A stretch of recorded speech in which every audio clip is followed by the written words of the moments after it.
Hey, I want to talk to you today about the buzz we're still hearing about bird flu and how, oh my God, it's so virulent and we don't know where it's going to go next. I've had chickens for over 20 years, or about 20 years, I think. No, it's almost 21 years. And let me say,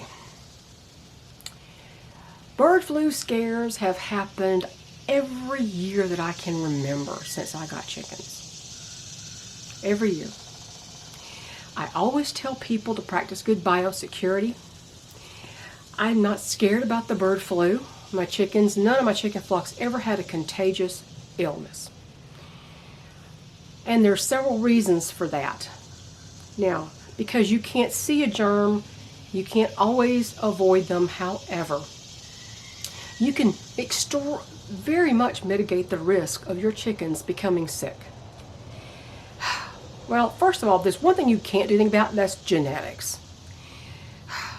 Now, that doesn't mean they're more susceptible to contagious illness necessarily, but longevity and egg reproductive issues and other things, cancers, all kinds of stuff, have to do partly with genetics. Now, it depends on what you feed your chickens to. You have to feed them the optimal diet for their health, their age, appropriate to their age and their function. Roosters don't need calcium in their feed. Hens have layer feed, which has calcium. Roosters don't need calcium like that, or a much reduced rate. But feed is not going to stop a contagious airborne illness. Now, the only thing your overall management style might do is to give them the best immune systems possible. Now, if you buy commercial feed, as I do, to a degree, you're at the mercy of what they put in. You can always check labels. You should always check labels. Free-range hens are healthier than penned hens. They're more susceptible to predation, of course, but I've never lost one to a fox, coyote, eagle. I don't think we have eagles here. I don't know. Hawks, raccoons, possums, snakes. I've never lost anything to a predator. I know I've beaten the odds, haven't I? And my number may come up. Excuse my husband coughing. He's coughing. I'm still sounding weird. So anyway. The bird flu. Let's get back to the bird flu. The first thing you don't want to do is buy someone else's problem. Never purchase a chicken from a flea market or an auction. I don't care if it's the Amish who raised it. I don't care. Don't buy started birds. You either have to buy, now, I say don't buy started birds. I have purchased birds from a hatchery shipment that came directly to the feed store. I've done that. It never seems to go well. Not as far as disease, but reproductive malfunctions and that kind of stuff. But all my birds are generally hatched here from my current flocks, which now mine are too old. My good birds are too old to actually hatch eggs. Their eggs are not really fertile. Bash doesn't fertilize anymore. He tries to breed them, but he doesn't do so well. And he may be infertile at 8 years old already. Mace is a bantam with big giant barred rock hens. He can't do it. Well, I wouldn't hatch Zara and Athena's eggs anyway because they are dwarf gene carriers. And Jill doesn't lay, and Maddie isn't laying. So that's a moot point. I'm not going to hatch any more from the hatchery birds. Although farther away you get from the hatchery, the hatchery descendants, the better. They tend to do better, generally. Not always, but generally. But this bird flu thing, they have tried for years to make it so that it's too hard for people to keep backyard chickens because the government does not want you to be self-sufficient, and they want to protect the commercial food supply. They don't care about your birds. I don't care what you say. Oh, I'm NPIP certified. That means nothing. NPIP certified breeders have been responsible for spreading disease. A big case of ILT in Washington State a few years back. infectious laryngotracheitis. I don't know how to pronounce that. It's a reportable to the state disease. It is very virulent. You cannot heal birds. Birds who actually recover from a bout with that are then carriers for life. They are dangerous in infecting other birds. So NPIP doesn't really mean that much, honestly. It really doesn't. Because the NPIP is a government program. Yeah, they love to know where your birds are, and they love to know the health condition of your birds, but they're not doing it for your own benefit. They're doing it for theirs, for the commercial industry's benefit. So if you buy a started bird, a started bird means it's hatched, okay? You're not buying hatching eggs, disease can still spread through hatching eggs, but there are much fewer diseases that are vertically transmitted, like from hen to chick, than there are horizontal from bird to bird. Bird flu is bird to bird. I don't believe I've never heard anyone say it is spread through eggs, hatching eggs. You can even eat eggs from birds who have bird flu, believe it or not.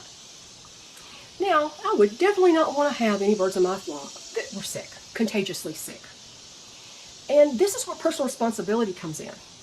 You don't buy started birds from anything except direct from the hatchery. No, I don't mean to order them from the hatchery. I mean, they come to the feed store and you buy them really quickly. You don't let them sit in the feed store for 2 weeks and then whatever susceptible things come in through that store and then you want to buy them. I wouldn't do that. Know when the shipment's coming in and go there and get your chicks if you're going to just buy hatchery birds. Otherwise, hatch your own. And I do that generally for my own flock or from buying eggs from very reputable breeders that I'm aware of, right? And even they can have some issues. But anyway, don't buy birds from shady characters. That auctions and flea markets are where people unload their problems on you, and they don't care. Some people are just not aware that chickens don't get colds. Listen to that. If you hear nothing else, chickens do not get colds that you can treat with antibiotics or anything else and recover. They get diseases similar to herpes, to HIV. That means they stay in the body of the bird for life, and they are contagious throughout the life. Especially if they're under stress, they'll shed disease, and another bird can catch it. This is why personal responsibility is a big thing with having chickens. You've got to euthanize birds that you're sure are contagiously ill. You have to. Or you risk infecting your entire flock. It may already be infected, but you won't know that until you get rid of the infected bird that you know is infected, and then observe and wait. If you keep infected birds in your flock, what you have to do, like Merrick's disease, coryza, infectious coryza, mycoplasmosis, if you keep those birds in your flock and you treat them with antibiotics or whatever, even though viruses can't be fixed with antibiotics, bacterial only the symptoms can be alleviated, but these things stay in the bird's body forever. You're keeping a typhoid Mary in your flock if you do that. In addition to that, you can never sell a bird to anybody, not ethically. Ethically, I cannot speak for nothing lately. Ethically, you cannot sell a bird out of a flock where there has been an infectious disease. You just don't do that. You don't make your problem somebody else's. You get rid of your problem. This is the harsh reality of chicken keeping. You have got to euthanize contagious birds. You've got to separate them immediately. I don't mean in the same building. I mean away from everybody else's breathing space. And then you need to euthanize that bird. Now, you'll say, oh, I'll take it to a vet. I know from experience, from other people's experience, a vet will not tell you if a bird has something that's going to be contagious for life. Most vets may know how to give a chicken antibiotics, but they don't specialize in avian species, and they won't tell you. I've never heard of somebody saying that the vet told them their bird would be contagious even when the symptoms were gone. But that is the case in most of these things. Coryza, mycoplasmosis, laryngotracheitis, which is a bugaboo of a disease. So you've got to exercise a personal responsibility. If you don't think you can ever put down a chicken, you probably should not have one. At least somebody in the house needs to be able to do that. Now, I've never had contagious illness. I have had cancers pop up. I've had egg yolk peritonitis, which is an internal infection, salpingitis, which is an infection of the oviduct, all kinds of stuff pop up. The problem is most of those things look the same from the outside, so you don't know which one that is, unless a hen is standing up like a penguin and straining, then you know she's egg bound. Egg binding is different than internal laying. Egg binding can mostly be fixed if you do it the right way. Egg yolk peritonitis can't. Because, first of all, you won't know the hen has anything until it's too late. Then they start losing weight, they start looking unthrifty. So I'm just telling you, bird flu has been around forever. It's a real thing. Sure it is. I'm not saying it's not real. It is real. You can mitigate the risk of this. Now, what are they going to do if they find avian influenza in, say, a commercial flock down the road from me? Somebody who's a grower for Tyson or something. What are they going to do? They're going to set up a kill zone. They're going to have a radius around that flock. And they're going to hunt down every chicken within that radius, and they are going to kill it. You have no say when the government gets involved. This is why we keep governments out of our barnyard, and we take personal responsibility for taking care of problems ourselves. And sometimes you may think you're buying from a breeder and it's going to be okay, but let me tell you, I had an experience one time with somebody who was a breeder of Bantam Cochins, or something. I think it was Bantam Cochins. I can't remember. Doesn't live far from me. Okay, just other side of town maybe. And I think I encountered him on backyardchickens.com. This was many years ago. And I thought, oh, I wonder if I could get eggs from him. And so in screening this guy, I said, hey, have you heard of anything, any kind of illnesses floating around our area? I mean, anything different than if you heard about that? Guess what he told me? He said, no, just the usual, colds that I give my chickens antibiotics for. It happens about once a year. Do you know what happens once a year? I didn't tell him this. I said, oh, okay. I didn't buy from him. He was telling me his chickens had a disease that was staying in his flock. If he had to treat it once a year, that's what's going on. He has permanently contagious disease in his flock. Now, I bet you a lot of breeders have never been asked this question. This is what you need to ask. And if you get a shady answer, now, a lot of times, you'll know they're lying to you because they'll be kind of flabbergasted that you even ask such a thing. They don't know how to say anything. If they say my chickens have colds from time to time, run for the hills. Don't buy nothing from that person. Don't buy anything. But you've got to take care of this. I have never had contagious disease in my flock, and I think a lot of the reason is I practice good biosecurity. People don't go in and out of my barn when they visit. They don't, if somebody actually has chickens, they come here, I ask them to spray their shoes. Now, I haven't had anybody come here in a long time to buy chickens from me because I haven't had any for sale. No chicks for sale. But I would have them spray their shoes with either Vercon S or Oxane. And I wouldn't let them in my chicken barn. I would bring the chicken in question that they want to buy out to them. Put it in a dog cage near the driveway so they can see the chicken. They can see the bird that they're coming to buy. So, this is the way to mitigate the disease risk in your flocks. There are some state vets who do not want you to have backyard chickens at all. Lady Hawk encountered one. She's heard from other people stories about that they're all state veterinarians are not about your flock. Even though they'll do free testing for you, let me tell you, sometimes the diagnosis on those tests is incorrect. I've seen that too.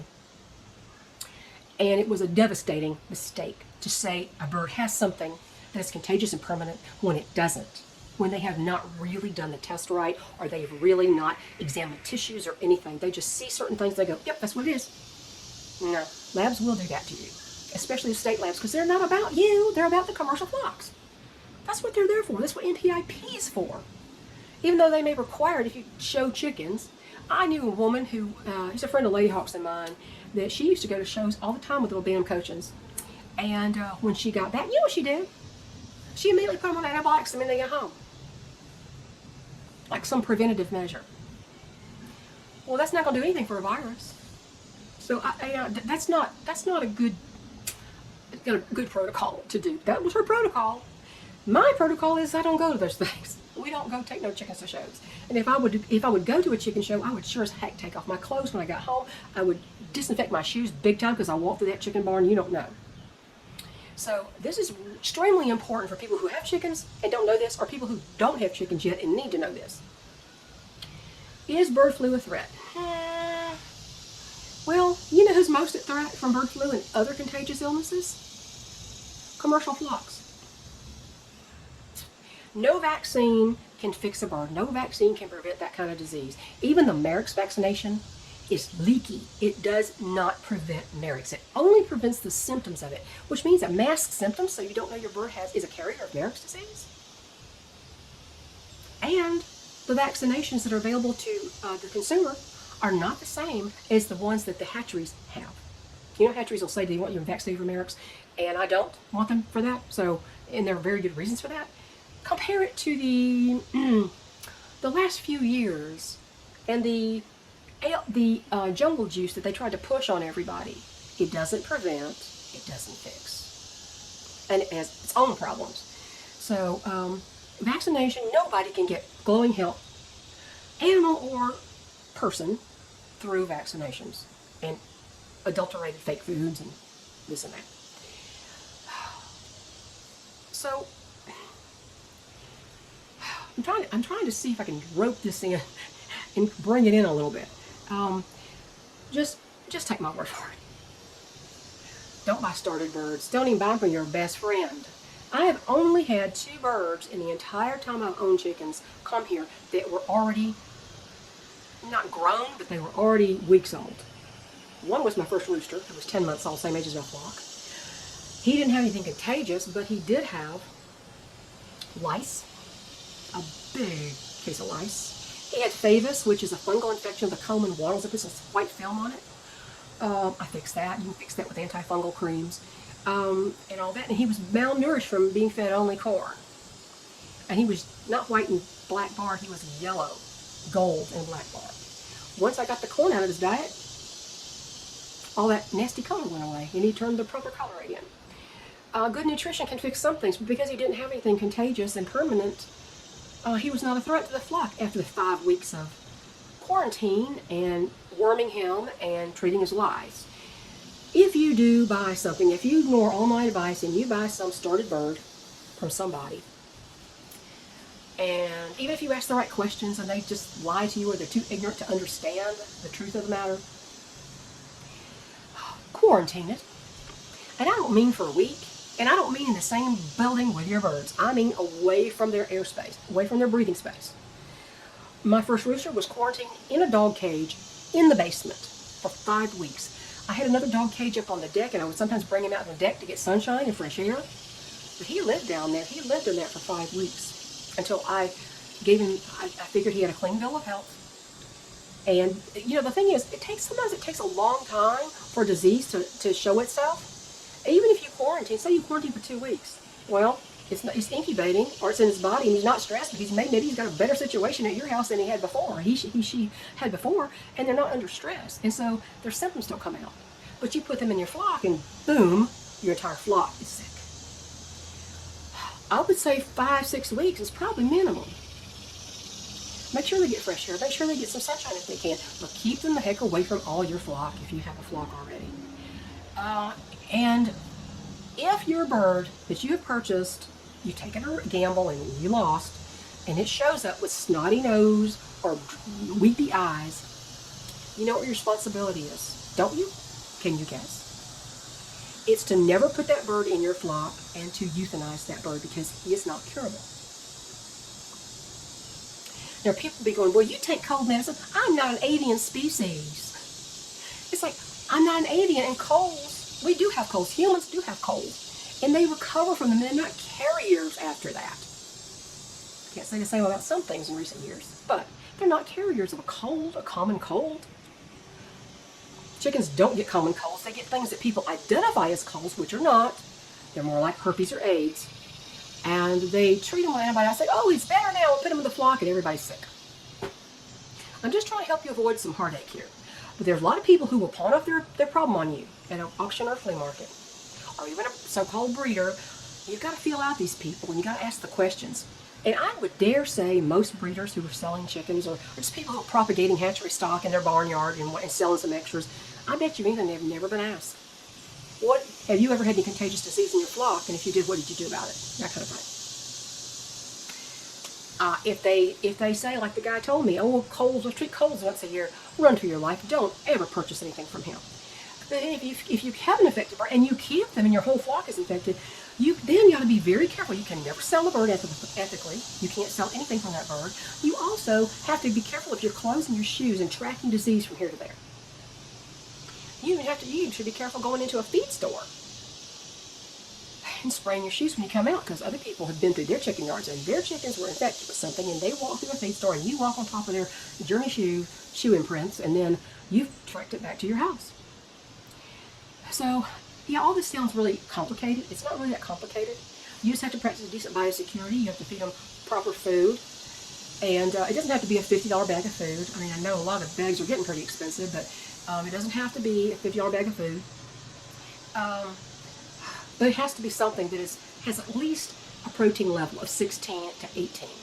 Higher is better. But 16 to 18% protein. So, I hope this helps. I'm just going to put some pictures at the end. I have had deer crashing down my fences, and I'm going to show you that in pictures and a little video clip maybe.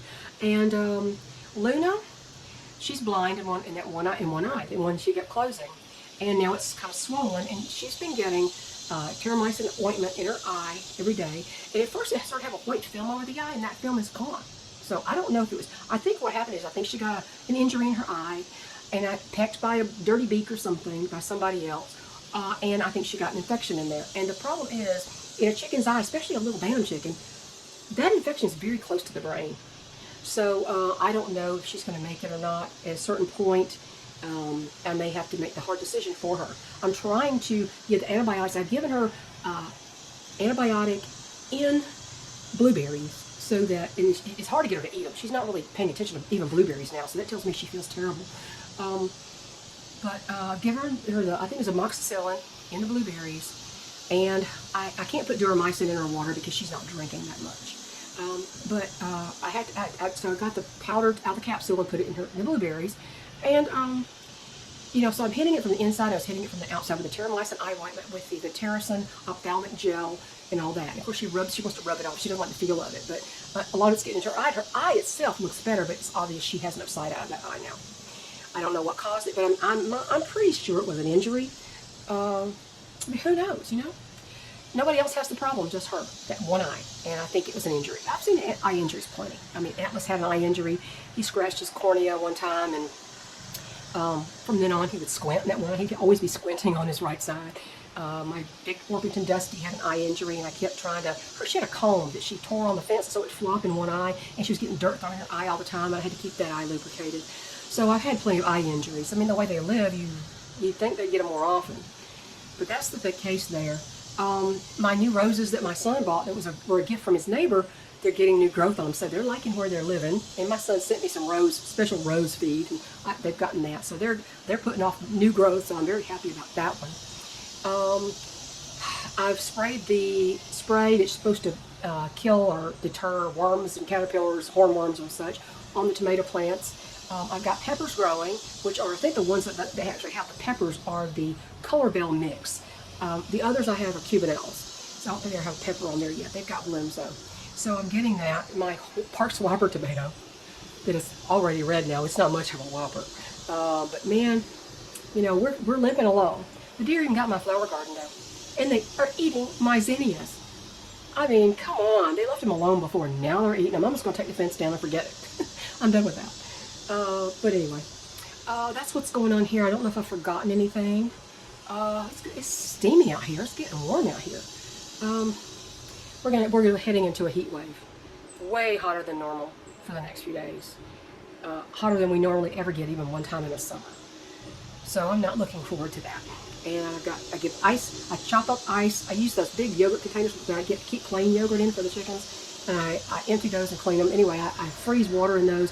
And then we chop them up with the ice pick, and we add cold water to their water in the late afternoon right before they go to roost, so they can all drink that cool water.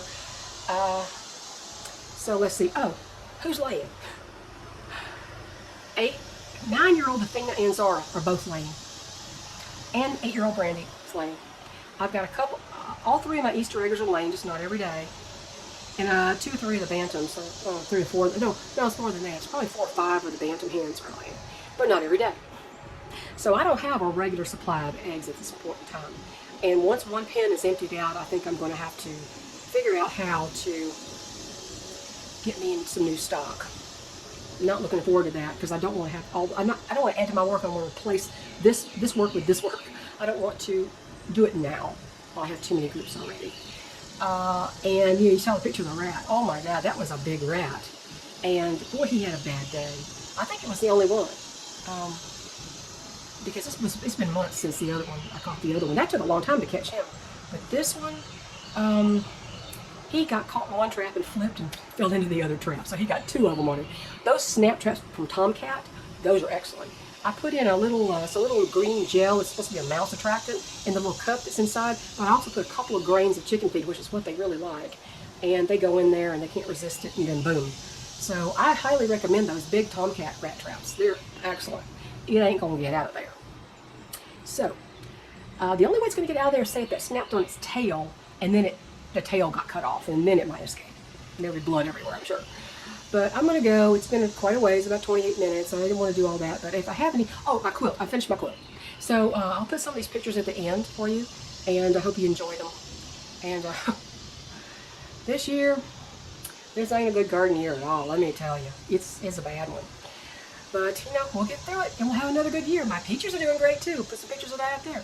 My peaches are the most healthy they've been at this stage ever, and I had the most I had the most peaches on my tree at this stage that I've ever had. So, oh please, I want to can some peaches. I want to eat some off the tree, but I want to can them. I may be carnivore or ketovore, but I'm not going to turn down a peach in season. Just a plain peach. Have a great weekend. It's a weekend. This is Friday, right? A great weekend, and I'll see you guys later. Enjoy the pictures. Bye.